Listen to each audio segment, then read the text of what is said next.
que olhar esse documento para ver se ele está quebrando alguma regra decidida, tá? É a mesma coisa de falar assim, não matar, não roubar, blá blá blá. Ele nunca vai matar, nunca vai roubar, porque isso aqui são decisões permanentes, tá? Lições. Então tudo que acontece que ele aprendeu com o erro que ele cometeu, ele salva. Tá? Então ele pega e fala assim, puta, errei nisso, fiz isso. Ele vai lá e tira uma lição aprendida disso e vai salvando essas lições aprendidas, tá? Então, agora, uma coisa importante. Quando a lição estratégica, é uma lição permanente. Padrões, filosofia e tal. Quando é tática, ela expira em 30 dias. Então, tipo, ele aprendeu uma coisa sobre um bug, aprendeu uma coisa sobre fazer algum chuncho para resolver a coisa, ele é tática. Então, uma vez por mês eu rodo uma automação que revisa essas lições, vê o que é útil e o que não é, joga fora, tá? Projects.md. Então, é o status atual de cada projeto. Então, como eu, por exemplo, tenho muitos projetos e eu tenho muitas ideias, eu fico criando um monte de projetos. Falo, vamos pensar nisso, fico mandando um monte de áudio no Telegram, dirigindo ali, mandando áudio e tal, e eu fico criando um monte de projeto. Então, eu criei essa memória para ele documentando o projeto, o status de cada um, onde que tá, o que tá acontecendo, né? Depois a gente tem o people.md, que é, por exemplo, como eu sou empresário, e muitos de vocês também são, é onde você vai ter a sua equipe. Então, quem são os seus funcionários, quem são os seus fornecedores, sua equipe. Então, porque com o tempo, ele vai aprendendo a ter essa visualização de como interagir com outras pessoas, né? Então ele vai entender como interagir com a minha funcionária de social media, como interagir com a minha funcionária de suporte, ele vai entendendo como lidar com cada pessoa e com cada fornecedor. E aí a gente tem o pending.md, que são tudo que ações que eu preciso fazer, né? Então, por exemplo, estou aqui há 3 dias com uma tarefa pendente que eu preciso atualizar uma chave API, que eu preciso responder o soul.md, que eu preciso colocar meus dados do meu user.md, sei lá. Então ele sempre vai falar assim, Bruno, tá aqui a lista de coisas que estão pendentes por causa de você, né? Então o memory, ele é um índice, tá? Então, o que eu criei de regra, tá? Então eu falei assim, olha, compactação e a regra inviolável, tá?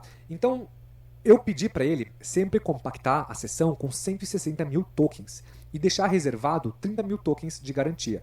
Então, o que acontece é assim, quando ele chegar a 160 mil tokens, ele tem mais 30 mil de gordura se ele precisar concluir um raciocínio, ou se ele está fazendo uma atividade que ele precisa terminar. Então, por exemplo, ele está gerando um PDF para você, e aí no meio dele ele chegou nos 160 mil. Então, de vez ele parar de gerar aquele PDF e congelar, ele vai lá, termina o trabalho dele, e aí ele compacta a sessão, né? Então você tem que pegar, copiar isso aqui e colar aqui, ó. E aí você muda o texto aqui, né, o contexto de tokens, e deixa essa reserva de 30 mil tokens, tá? Então é muito importante. Essa parte aqui é muito importante, beleza? Então, compactação, 160, 30 mil de reserva, tá? E olha que legal, ele sempre lembra o que está pendente, tá vendo?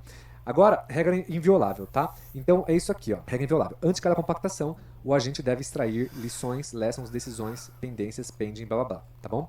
Então isso aqui é muito importante. Então a gente vai pegar aqui e vamos colocar isso aqui, ó. Parará. Antes de compactação, o agente deve extrair lições, blá blá blá. Vou te passar os arquivos de template depois. Então a gente passa para os templates, né? Mas a gente pode só colocar essa regra inviolável aqui para ele já entender, por exemplo, que antes de compactação ele tem que tirar esses dados aqui. E aí a gente passa para ele os arquivos na sequência, que são os arquivos que tem aqui, né? Se você quiser passar os arquivos agora, não tem problema, tá? Então você pode vir aqui em memória, tá? Aqui, vamos ver, templates, memória, e aqui você tem Decisions, Lessons, Pending, People, Projects, tá? Então você simplesmente passa esses aqui para ele e ele já vai deixar salvo ali, tá bom? Mas não tem problema se não seguir nessa ordem, tá? Então vamos seguir aqui de novo. Agora, feedback loops, né? Então isso aqui é muito importante, tá bom, gente? O sistema de feedback, ele faz o agente aprender com as suas próprias decisões. Então quando eu rejeito uma sugestão dele, esse motivo ele é anotado e consultado antes da próxima sugestão, tá? Então, como funciona? É esse aqui, né? Então, toda vez que ele sugerir alguma coisa e a decisão foi rejeitada por causa do tom e tal, ele vai salvar essa informação aqui. Então vamos copiar isso aqui, ó. Então, ele tem essa questão aqui, tá? Por enquanto tudo certinho. Então qualquer dúvida vocês perguntam no grupo do WhatsApp lá, não esquece, hein? Busca semântica e otimização. Então como funciona a questão, tá? Então, ó, aqui ele já criou, também registrou as decisões de hoje, tá aqui, né? Então as decisions, blá blá blá, e aí mandar os documentos, tá? Agora vamos falar do memory search. Então é uma busca sob demanda. Então, para o agente não precisar carregar tudo toda hora, ele tem essa questão de buscar a memória dele, que ele busca sob demanda, tá? Então a gente não precisa carregar tudo. Ele busca a semântica para puxar só o que precisa. Então você pode pegar e colocar esse aqui, ó. Memory search.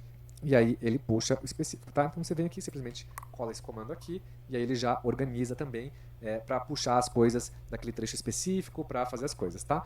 Então, ele vai testar, vai indexar tudo, né? Então, ele precisa de um provedor, né? Então você tem a chave do Anthropic, e o Anthropic não oferece embeddings, né? Então ele está dizendo aqui que para eu ter esse memory search, ele precisa de um provedor de embedding, né? Então vamos ver. Então ele precisa de uma chave API, deixa ele testar e indexar tudo. Caramba, olha, deu uma bugada aqui. Então ele diz aqui que ele precisa de uma chave API do OpenAI Gemini ou para ele fazer essa pesquisa, né? Usar esse memory search. Tá? Então vocês podem colocar essa chave aqui da API. Eu não sei porque ele está pedindo isso, eu sinceramente não sei, tá? E agora a gente coloca esse otimização de tokens aqui também. É uma otimização, uma dica, né? Então carregar apenas o sole user, o identity e a data da memória, tá? Então, só que ele precisa aqui desse memory search para funcionar, tá bom? Daí ele pede aqui a chave da API e tal, etc. Então eu não sei porque ele está pedindo isso, tá bom? Então aqui tem uma consolidação periódica, né? Então a cada 15 dias o agente faz uma revisão completa. Então ele lê todas as notas que ele salvou, ele identifica as lições que escaparam. Então às vezes na compactação automática nem sempre ele consegue extrair tudo para ele compactar. Então aqui eu criei um cron, né? E aí eu vou explicar no módulo de cron o que é isso. Então a cada 15 dias ele fazer uma revisão completa, ler todas as informações, atualizar todos os arquivos, deletar coisas vencidas, tá bom? Então esse aqui é muito importante, tá? Então checkpoint aqui de novo.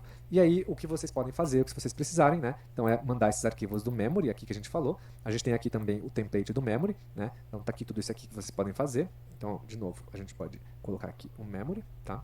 Então a gente envia aqui para ele, por exemplo. E a gente tem aqui o nosso PRD da memória, da arquitetura da memória. Então eu vou colocar aqui para ele ver certinho. Então, diminui templates, PRDs, e aqui a gente tem o Memory Architecture. Tcharam! E assim nós criamos a nossa camada de memória do nosso agente e eu garanto para você que esse agente ficou agora 1 milhão de vezes mais inteligente do que ele vem configurado de fábrica.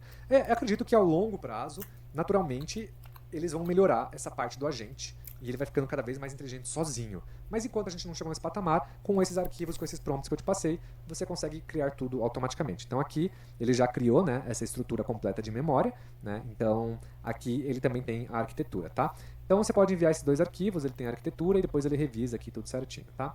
Falta feedback loops e atualizar o agents com as regras de memória, tá? Então o feedback loop ele não pegou por conta de algo aqui, tá? Feedback loop aqui, por algum motivo, ele não salvou. Daí, agora eu acho que ele salvou.